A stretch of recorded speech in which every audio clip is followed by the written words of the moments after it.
Hai, jumpa lagi teman sehat. Nutrisi adalah zat gizi yang dibutuhkan tubuh untuk pertumbuhan, perkembangan, dan pemeliharaan kesehatan tubuh. Tubuh membutuhkan nutrisi dalam jumlah yang beragam untuk tetap bisa menjalankan fungsinya dengan baik. Ada nutrisi tertentu yang diperlukan dalam jumlah besar dan ada yang cukup dengan jumlah kecil saja. Berdasarkan perbedaan kebutuhan, nutrisi terbagi menjadi dua kelompok, yaitu makronutrien dan mikronutrien. Makronutrien adalah zat gizi yang diperlukan tubuh dalam jumlah besar dan secara umum diukur dalam satuan gram, sedangkan mikronutrien adalah zat gizi yang diperlukan tubuh dalam jumlah kecil dan umumnya dihitung dalam satuan miligram. Mikronutrien terdiri dari vitamin dan mineral. Vitamin terbagi menjadi dua kelompok, yaitu vitamin larut air dan vitamin larut lemak. Vitamin larut air adalah vitamin B kompleks dan vitamin C, sedangkan vitamin larut lemak adalah vitamin A, vitamin D, vitamin E, dan vitamin K. Mineral terbagi atas dua kelompok, yaitu makromineral dan mikromineral. Makromineral adalah mineral yang dibutuhkan tubuh dalam jumlah lebih besar, di atas 100 mg per hari, seperti kalsium, fosfor, kalium, natrium, klorida, dan magnesium. Sedangkan mikromineral adalah mineral yang dibutuhkan tubuh dalam jumlah lebih sedikit, di bawah 100 mg per hari, seperti zat besi, zink, yodium, selenium, dan fluoride. 3 makronutrien yang dibutuhkan tubuh manusia adalah karbohidrat, protein, dan lemak. Karbohidrat. Saat tubuh menerima asupan karbohidrat, karbohidrat akan diurai menjadi glukosa di usus halus. Glukosa kemudian akan digunakan sebagai sumber energi utama tubuh. Kelebihan glukosa akan disimpan di hati dan otot sebagai glikogen. Glikogen adalah cadangan energi jangka pendek yang dapat digunakan tubuh ketika kadar glukosa dalam darah menurun. Tetapi karena kapasitas penyimpanan glikogen yang terbatas, asupan karbohidrat berlebihan yang mengakibatkan jumlah glukosa berlebihan akan membuat tubuh mengubah kelebihan glukosa tersebut menjadi trigliserida, yaitu bentuk penyimpanan lemak utama. Trigliserida akan disimpan di bawah kulit, terutama di bagian perut, paha, lingkaran pinggul, dan leher.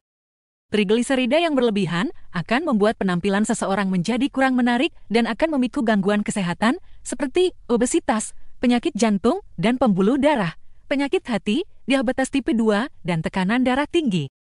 Jadi biarpun tubuh membutuhkan makronutrien karbohidrat, sebaiknya asupan karbohidrat jangan berlebihan. Contoh makanan yang mengandung karbohidrat tinggi adalah nasi, roti, pasta, mie instan, kentang, gula pasir, susu.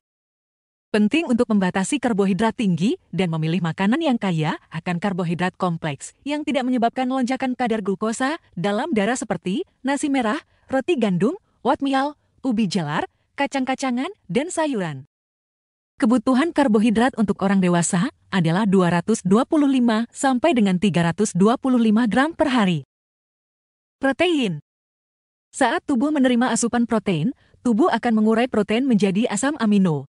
Asam amino ini kemudian digunakan untuk membangun dan memperbaiki jaringan tubuh seperti jaringan otot, tulang, kulit, rambut, dan organ internal. Asam amino juga diperlukan tubuh untuk membuat enzim dan hormon yang penting untuk metabolisme, pencernaan, dan fungsi tubuh lainnya. Selain itu, asam amino juga membantu mengangkut zat seperti oksigen dan zat gizi lainnya ke seluruh tubuh serta membantu melindungi tubuh dari infeksi dan penyakit.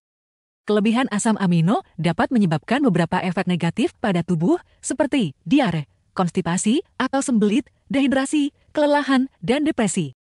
Tetapi biasanya kelebihan asam amino yang disebabkan asupan protein berlebihan jarang terjadi karena protein akan membuat tubuh memberi sinyal rasa kenyang ke otak sehingga seseorang cenderung berhenti makan setelah mengonsumsi protein dalam jumlah tertentu. Selain itu, tubuh memiliki mekanisme regulasi untuk mengontrol kadar asam amino dalam darah. Ketika kadar asam amino meningkat, tubuh akan mengurangi rasa lapar dan menghambat penyerapan protein di usus. Beberapa makanan yang mengandung protein tinggi adalah daging sapi, daging ayam, daging kambing, daging domba, ikan salmon, ikan tuna, ikan sarden, ikan kembung, ikan leleh, udang, kepiting, telur, yogurt, susu, keju, kacang kedelai, kacang merah, kacang almond, kacang tanah, kacang hijau, dan produk turunan kedelai seperti tahu, dan tempe.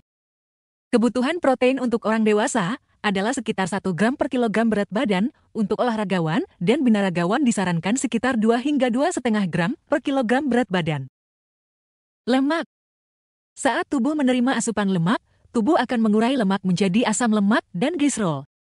Asam lemak merupakan komponen penting dalam membran sel dan dapat diubah menjadi hormon dan prostaglandin yang memiliki berbagai fungsi dalam tubuh serta dapat disimpan dalam jaringan adiposa sebagai cadangan energi.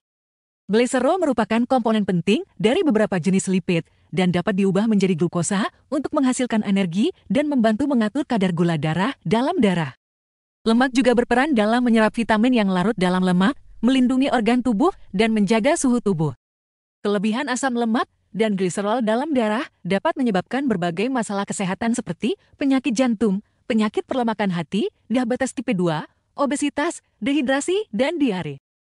Beberapa contoh makanan yang mengandung lemak tinggi adalah daging berlemak, keju, susu tinggi lemak, alpukat, kacang-kacangan, minyak goreng, mentega, makanan olahan.